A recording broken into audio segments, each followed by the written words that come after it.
오늘 읽은 말씀 중에 25절을 우리가 한번 보겠습니다. 25절에 무엇이라고 나와 있습니까? 예, 한밤중에라고 이렇게 나와 있죠. 시간적으로 한밤입니다. 어두운 밤입니다. 그러나 케네스 해긴 목사님께서 잘 말씀하신 것처럼 여기 나오는 이 한밤중, 이 시간이 인생의 한밤중이라고 비유해도 무방할 것입니다.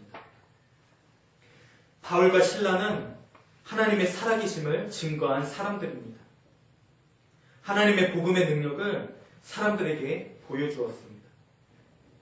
그것이 그들에게 달라붙었던 귀신 들린 여종에게서 귀신을 쫓아낸 사건이었기 때문입니다. 그런데 그 사건으로 인하여서 바울과 실라 두 사도에게 인생의 어두운 밤이 몰려오게 되었습니다. 그 여자가 달라붙었는데 그 달라붙었던 그 여자가 귀신 들린 사람이었어요. 근데 이제 그 사람에게서 귀신을 쫓아내었습니다. 근데 그 두 사도에게 그러한 일이 행해지고 난 후에 찬사를 받은 것이 아니라 칭찬을 받은 것이 아니라 사람들이 그들을 고발했고 그 로마 관리들로부터 인하여서 그 두 사도가 심한 매를 맞게 되었습니다. 심한 매를 맞았기 때문에 매우 아팠죠. 그리고 매를 맞은 자리에 그 상처로부터 피를 많이 흘리게 되었습니다. 그리고 결국 감옥에 갇힙니다. 말 그대로 험한 시험과 고통에 그 어두운 밤이 드리워졌습니다. 한밤중이 된 것입니다. 그러나 바울과 실라 두 위대한 사도들에게 그 두 사도들의 마음에까지 그 어두운 밤은 드리워지지 않았습니다. 그들은 광야의 이스라엘 백성들처럼 원망과 불평, 한숨과 절망, 그렇게 지낼 수도 있었습니다. 또한 오늘날의 우리들처럼 조금만 힘들고 어려운 상황에서 쉽게 짜증내고 불평하며 한숨을 내쉴 수도 있었을 것입니다. 한밤중이 아닐지라도 초저녁의 어두움만이라도 그렇게 될 수 있을 법했습니다. 그러나 그들은 그러지 않았습니다. 그들은 남들처럼 원망과 불평 등으로 시간을 보내지 않았습니다. 그들은 기도했습니다. 그들은 하나님을 향하여 찬송을 올려드렸습니다. 사도행전 16장 25절 한밤중에 바울과 실라가 기도하고 하나님을 찬송하며 죄수들이 듣더라. 그 감옥에 있던 죄수들 그리고 또한 나오지는 않았지만 이 구절에 나오지는 않았지만 그곳을 지키던 간수도 그 찬송 소리를 들었습니다. 그들은 아마도 아니 저 사람들은 왜 저래? 아니 감옥에 갇힌 사람들이 무슨 정신으로 저렇게 노래를 하고 있지? 라고 생각을 했을 것입니다. 그런데 그 순간 충격적인 일이 발생하게 됩니다. 26절에 이에 갑자기 큰 지진이 나서 옥터가 움직이고 문이 곧 다 열리며 모든 사람의 매인 것이 다 벗어진지라. 지진이 났습니다. 그로 인해 감옥이 흔들렸습니다. 거기서만 그친 것이 아니라 바울과 실라를 올가매던 족쇄, 그것들이 풀려졌습니다. 그런데 더 놀라운 것은 이 바울과 실라만의 족쇄가 풀려진 것이 아니라 그들이 있던 감옥문만 열린 것이 아니라 다른 죄수들에게까지 영향이 미치게 되었습니다. 그들에게도 있었던 족쇄가 풀려났고 그들이 가두어졌던 그 감옥문들이 모두 열려지게 되었습니다. 죄수들이 탈옥하게 된다면 그곳을 지키던 간수는 사형을 당하게 될 것이었습니다. 그래서 그 있던 간수는 그 상황을 모면하고자 자살이라는 극단적인 행동을 하려고 합니다. 그러나 하나님의 은혜와 사랑이 충만한 바울은 그 즉시 간수의 잘못된 행동을 저지하고 다음과 같이 우리가 잘 아는 말씀을 다음과 같은 그 유명한 그 말씀을 그에게 하고 있습니다. 사도행전 16장 30절부터 31절에 그들을 데리고 나가 이르되 선생들이여 내가 어떻게 하여야 구원을 받으리까 하거늘 이르되 주 예수를 믿으라 그리하면 너와 내 집이 구원을 받으리라 하고. 여러분들의 인생에 한밤중이 된다면 무엇을 하시겠습니까? 이스라엘 사람들처럼 하나님을 안다면서도 하나님의 은혜를 받으면서도 하나님의 놀라운 일들을 경험하면서도 원망과 불평과 짜증, 한숨을 내쉬겠습니까? 내쉬겠다고요? 아니면 바울과 실라가 하나님의 복음을 위하여서 하나님의 살아계심을 증거하다가 어두운 밤을 맞이할지라도 모든 올가매는 상황이 올지라도 하나님을 향하여 기도로서 찬송으로서 시간을 보내겠습니까? 부디 우리 모두가 인생의 한밤중에서도 변함없는 모습으로 기도와 찬송으로 하나님께 나아가시기를 예수님의 이름으로 축복합니다. 믿는 자들은 기도하는 자들입니다. 기도 외에는 이러한 유가 나갈 수 없는 것입니다. 상황을 역전시키고 반전시키는 하나님께 기도하는 자들이 바로 믿는 자들인 것입니다. 이를 이루시고 성취하시는 능력의 하나님 아버지께 기도하는 자들이 바로 믿는 자들인 것입니다. 기도하는 일은 잘하는 것입니다. 우리는 쉬지 말고 하나님께 기도하는 자들이어야만 합니다. 그런데 우리가 기도하는 데서만 멈추는 것이 문제입니다. 바울과 실라가 그러했던 것처럼 우리는 기도하는 것뿐만이 아니라 능력의 하나님, 이를 이루시고 성취하시는 하나님, 모든 상황을 능히 가능케 하시는 하나님을 찬송하는 데까지 나아가야만 하는 것입니다. 이 구원의 하나님이 우리의 기도를 들으시고 응답하셨다는 것을 믿는 자들이며 기도했다면, 구했다면 반드시 우리 하나님께 찬송을 드려야 할 줄로 믿습니다. 성경은 우리에게 하나님에게 찬송할 것을 강력하게 촉구합니다. 이사야 43장 21절에 이 백성은 나를 위하여 지었나니 나를 찬송하게 하려 함이니라. 계시록 19장 5절에 보좌에서 음성이 나서 이르시되 하나님의 종들 곧 그를 경외하는 너희들아, 작은 자나 큰 자나 다 우리 하나님께 찬송하라 하더라. 아멘. 우리는 하나님께 찬송하는 것이 당연한 일입니다. 그것은 하나님께 합당한 일입니다. 그분에게 찬양하는 것은 마땅한 일인 것입니다. 역대상 16장 29절에 여호와의 이름에 합당한 영광을 그에게 돌릴지어다. 제물을 들고 그 앞에 들어갈지어다. 아름답고 거룩한 것으로 여호와께 경배할지어다. 시편 29편 2절에 여호와께 그의 이름에 합당한 영광을 돌리며 거룩한 옷을 입고 여호와께 예배할지어다. 시편 93편 5절에 여호와여 주의 증거들이 매우 확실하고 거룩함이 주의 집에 합당하니 여호와는 영원 무궁하시로다.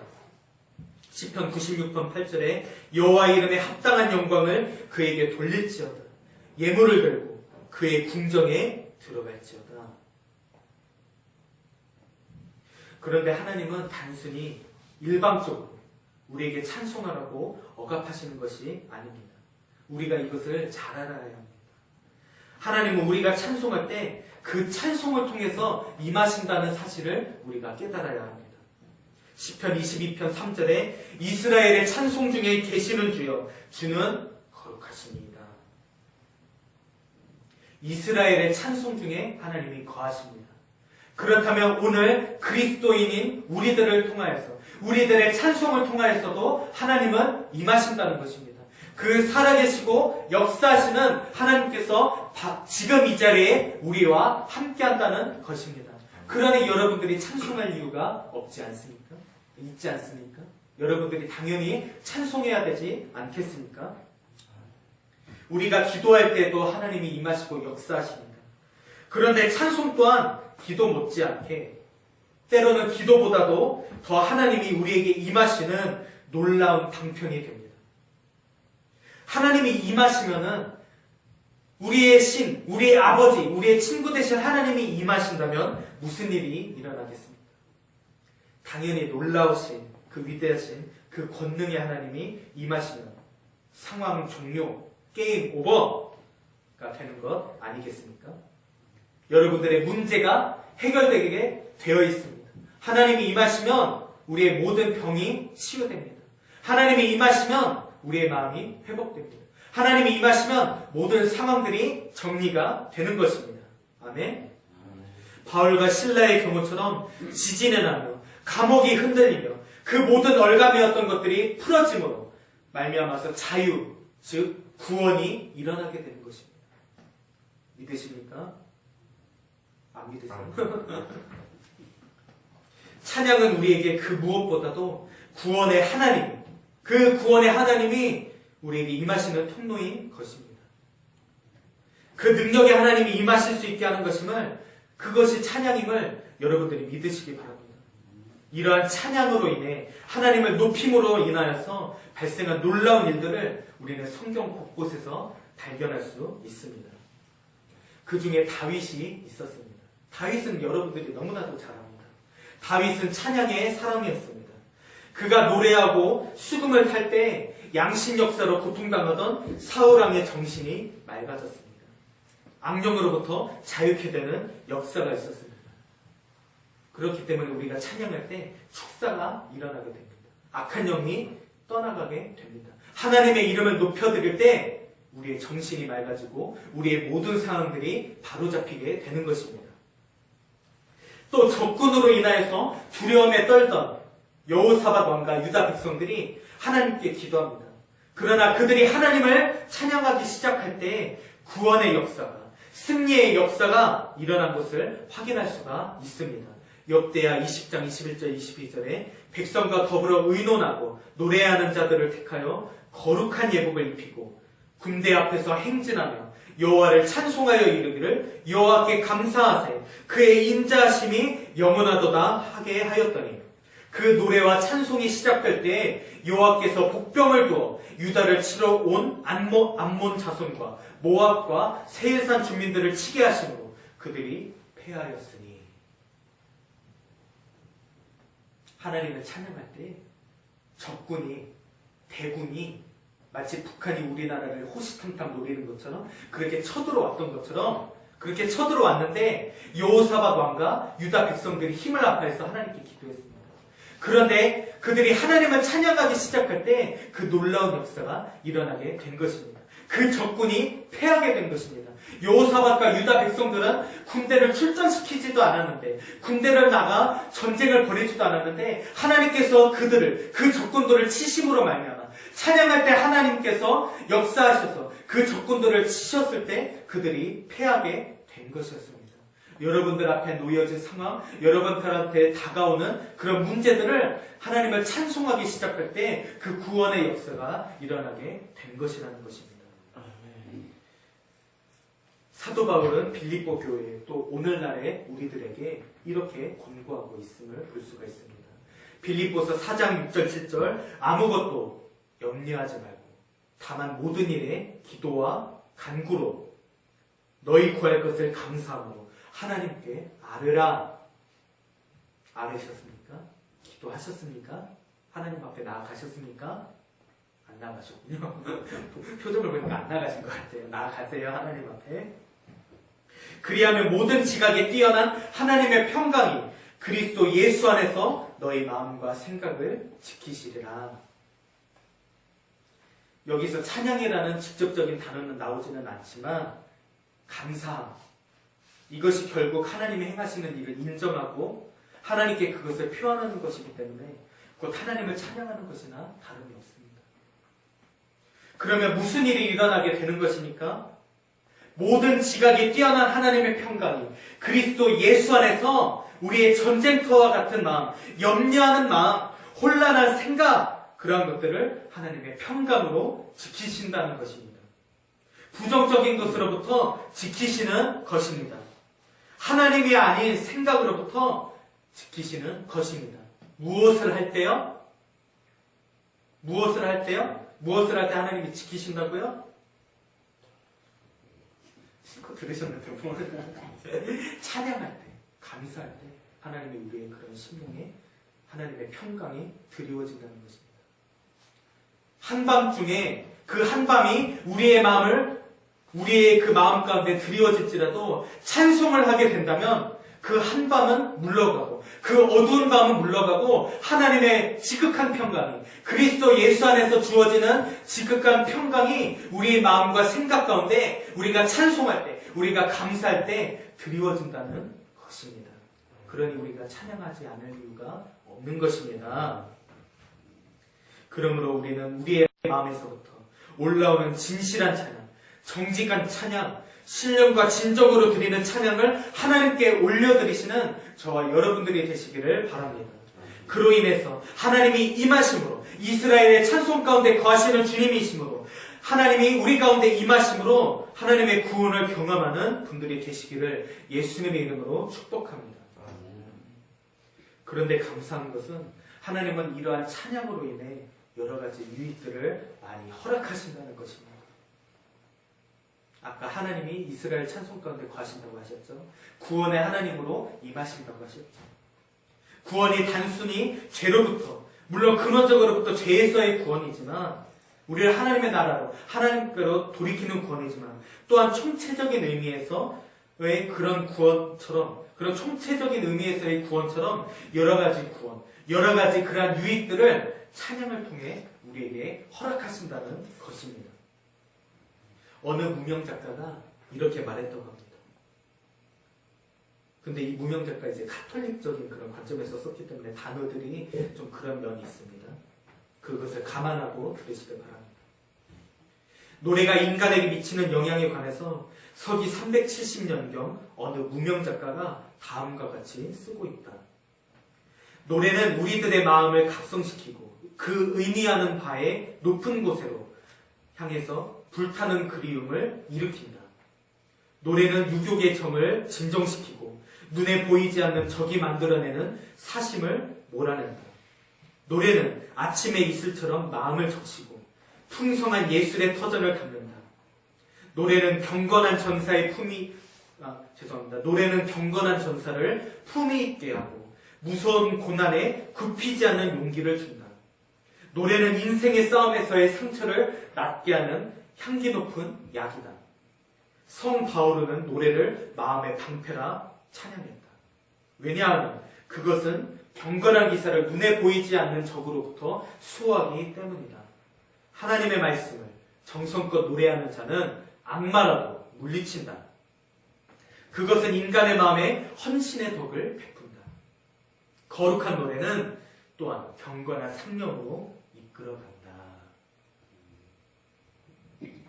물론 어느 예배자가 잘 지적하는 것처럼 찬양은 단순히 노래가 아닙니다. 찬양은 단순히 음악이 아닙니다. 찬양은 단순히 찬양은 하나님을 높이고 하나님이 임하시게 하는 통로인 것입니다. 찬양은 하나님을 예배하는 것입니다. 그러한 찬양에 노래를 붙이는 것입니다. 그러한 찬양에 음악을 붙이는 것입니다. 자, 그렇다면 한번 잘 들어보세요. 우리가 흥얼거리는, 우리가 좋아하는 그런 일반적인 노래, 그런 음악에 영향력이 있다는 것을 우리는 잘 알고 있습니다. 정서를 안정시키기도 하고 그것으로 사람을 치료하기도 합니다.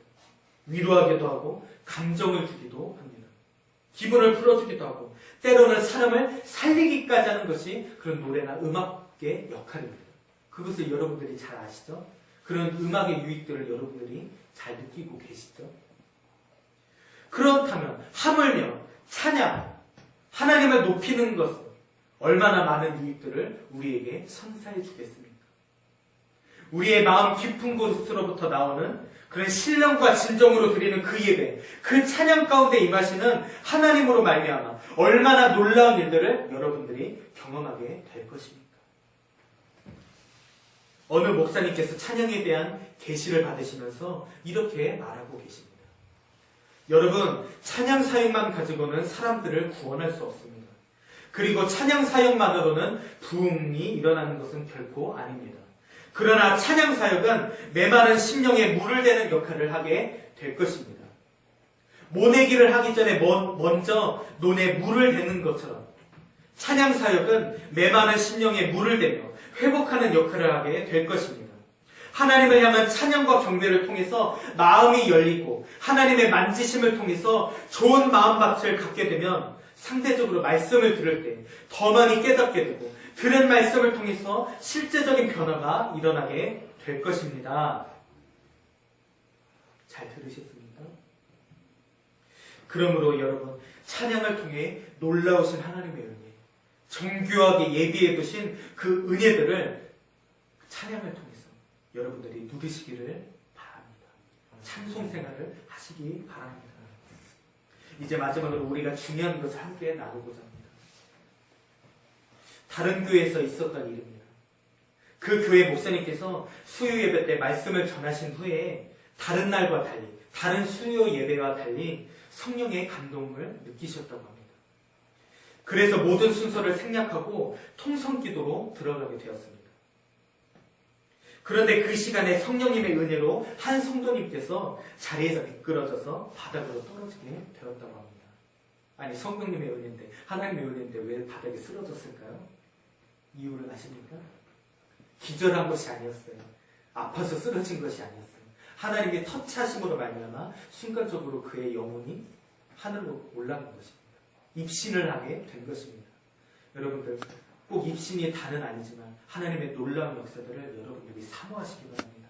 갖가지 은혜들이 여러분들을 통해 주어지게 될 것이고 하나님의 은혜를 경험하게 될 것입니다. 그래서 이제 목사님께서는 다른 성도분들을 이렇게 차량으로, 차로 모셔다 드리고 그렇게 모셔다 드리고 돌아온 후에도 보니까 그대로 그 쓰러진 성도님이 그 자리에 계속 계셨습니다. 그래서 밤 10시 30분까지 기다리다가 억지로라도 부축해서 그렇게 따님을 통해 집으로 돌려보냈다고 합니다. 그런데 집으로 가기 전에 이 성도님께서는 목사님을 향해서 다음과 같이 이렇게 말했다고 합니다. 목사님, 자연을 보았습니다. 자연이 뭔지 아시죠? 자연이란 모든 만물, 자연 만물 아시죠? 모르시나요? 네, 아무튼 그래서 궁금한 것이 이제 궁금함이 생겼죠. 이게 뭔 말인가? 그래서 목사님이 그분에게 얘기하셨습니다. 아니, 그게 무슨 말입니까? 그렇게 하자 그분이 본 환상을 그렇게 이야기해 주셨다고 합니다. 이게 다른 것이 아니라 하나님께서는 그 성도님에게 모든 자연 만물, 뭐 풀이라든지 나무라든지 돌이라든지 물이라든지 계곡, 뭐 양떼, 뭐 여러 가지 그런 자연 만물들을 보여주셨다고 합니다. 그리고 어느 한 가지가 보여지면은 그것이 기하급수적으로 늘어나더라고 합니다. 그런데 가장 놀라운 것은 그 모든 자연 만물이 춤을 추며 기뻐 뛰며 하나님을 찬양하는 모습을 그 환상 가운데서 보셨다고 합니다. 여러분들도 보셨습니까? 보시길 바랍니다. 아멘. 저 역시 이런 비슷한 간증들을 몇 번 들은 적이 있는 것 같습니다. 유명한 부흥 강사 중에 한 분이신 장경동 목사님은 한때 산에 이렇게 들어갈 일이 있었다고 합니다. 그런 온전히 그 집중하고자 하는 시간을 위해서 산에 텐트만을 가지고 며칠분의 식량만을 가지고 들어가셨다고 합니다. 그래서 그 텐트 안에서 수시간 동안 며칠 내내 성경만을 탐독하면서 주님께 집중하였다고 합니다. 그리고 그 텐트에서 나와 하산할 때쯤에 그 산에서 내려오니까 이렇게 숲이 우거져 있잖아요. 숲이 이렇게 조성되어 있고 나무들이 있잖아요. 근데 그 나무들이 바람결에 휘날리는 모습, 그 풀들이 이렇게 바람결에 휘날리는 모습을 보면서 마치 그러한 모습이 마치 그런 풀들과 그런 나무들이 하나님을 찬양합니다. 하나님을 찬양합니다.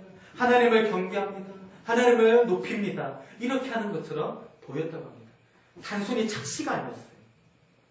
실제로 그렇게 보여졌다고 합니다. 그렇게 들렸다고 합니다. 이것은 대단히 성경적인 것입니다. 왜냐하면 시편 148편 1절부터 13절에는 이것을 우리에게 말해주고 있기 때문입니다. 여러분들이 한번 찾아보겠습니다. 시편 148편 1절부터 13절 한번 같이 찾아보겠습니다. 주의를 환기시키는 마음으로 우리가 다 함께 시편 148편 1절서부터 13절을 찾아보시겠습니다.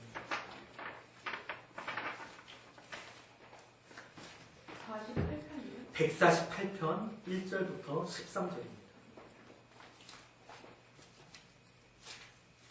시편 148편 1절부터 13절입니다.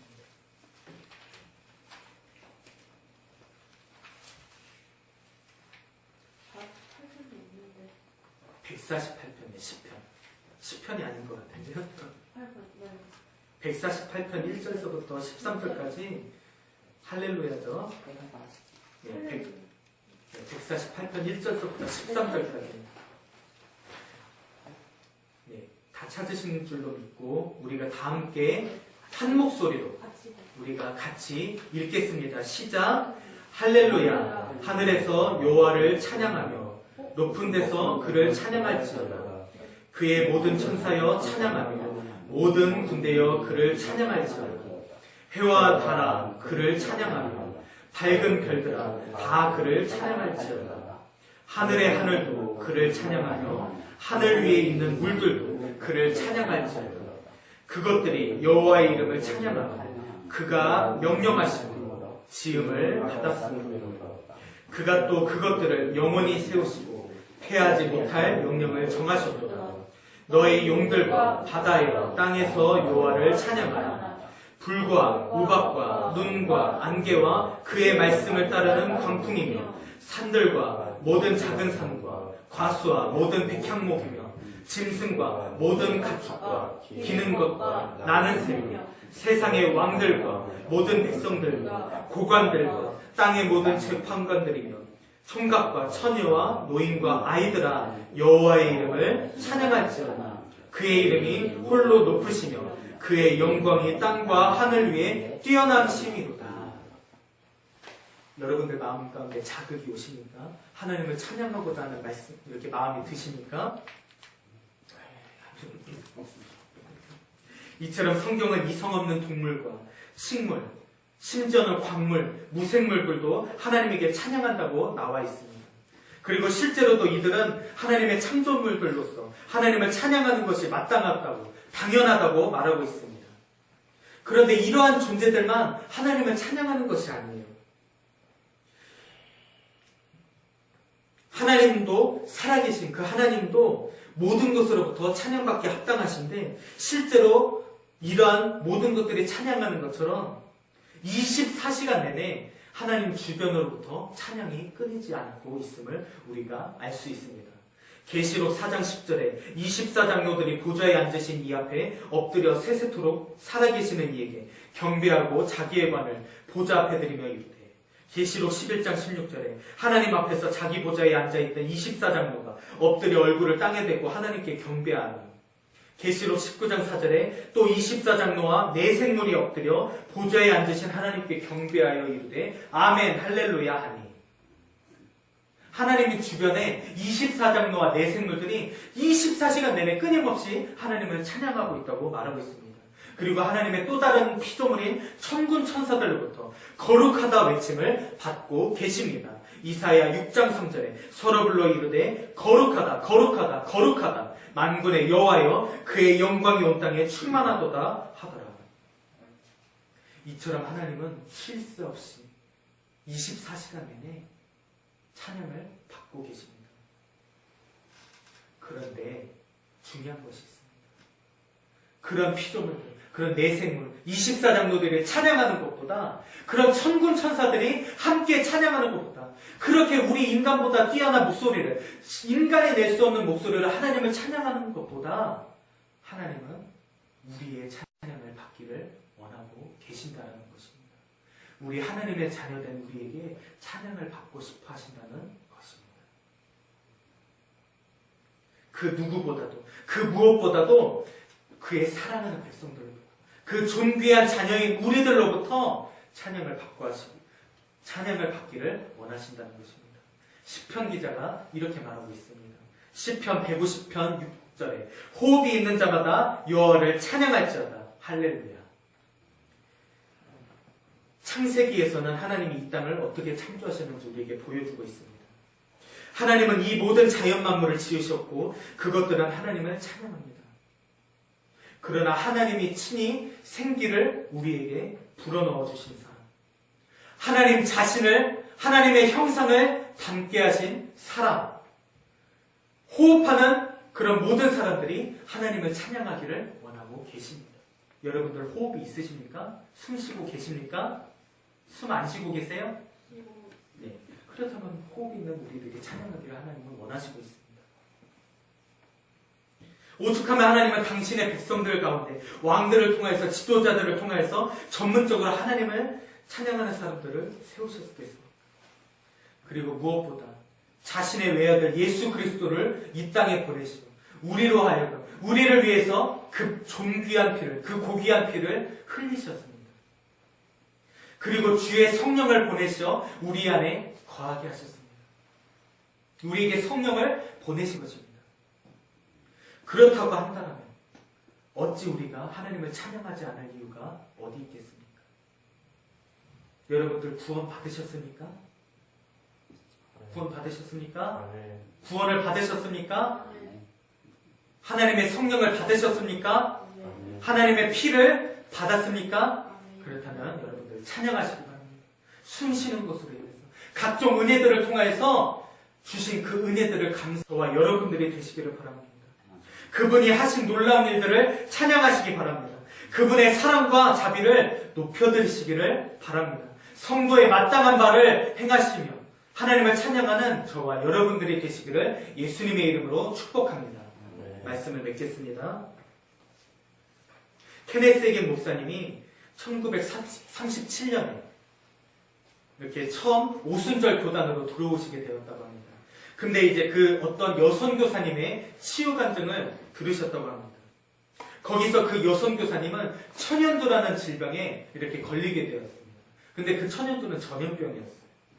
그래서 우리가 예전에 메르스라는 질병이 한참 유행할 때 메르스에 걸린 사람이 격리를 당했죠. 격리당했죠. 그런 것처럼 이 여선교사님도 격리되게 되셨습니다.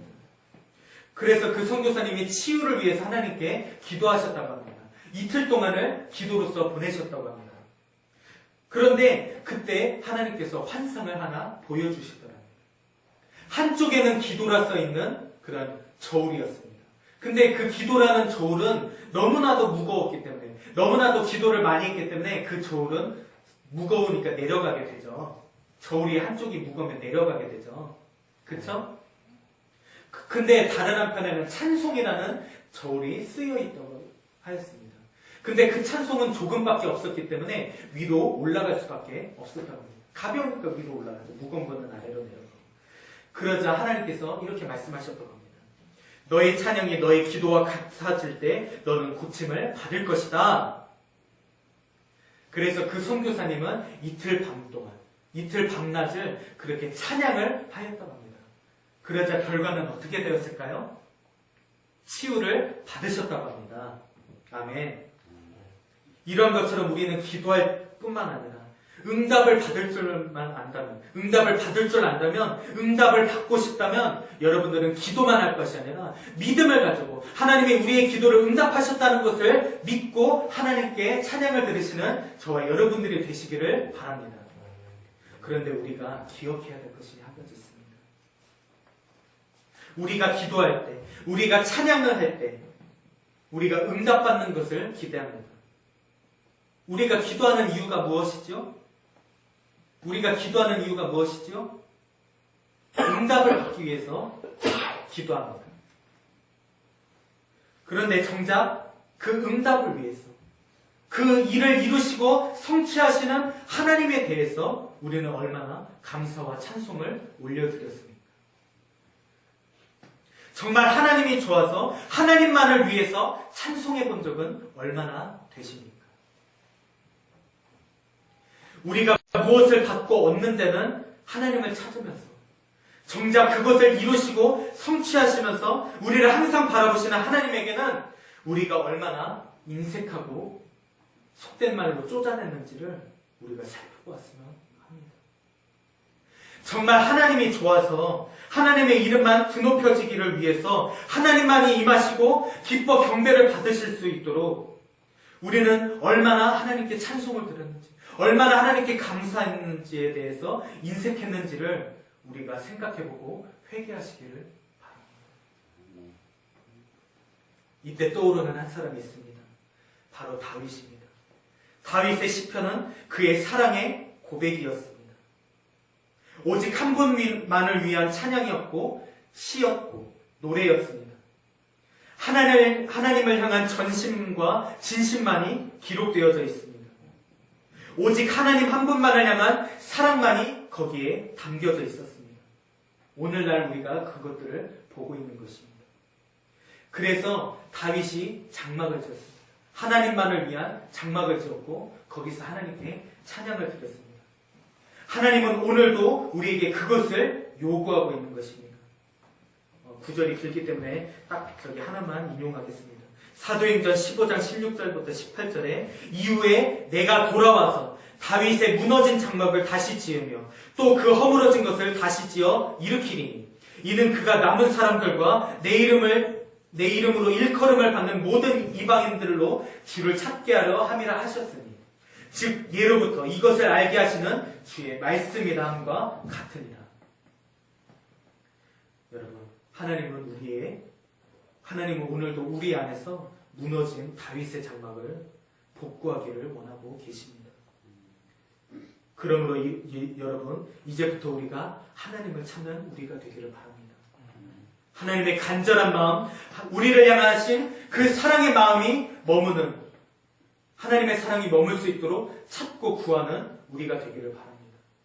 하나님을 사랑하는 마음으로 진정으로 찬양하는 우리가 되기를 원합니다.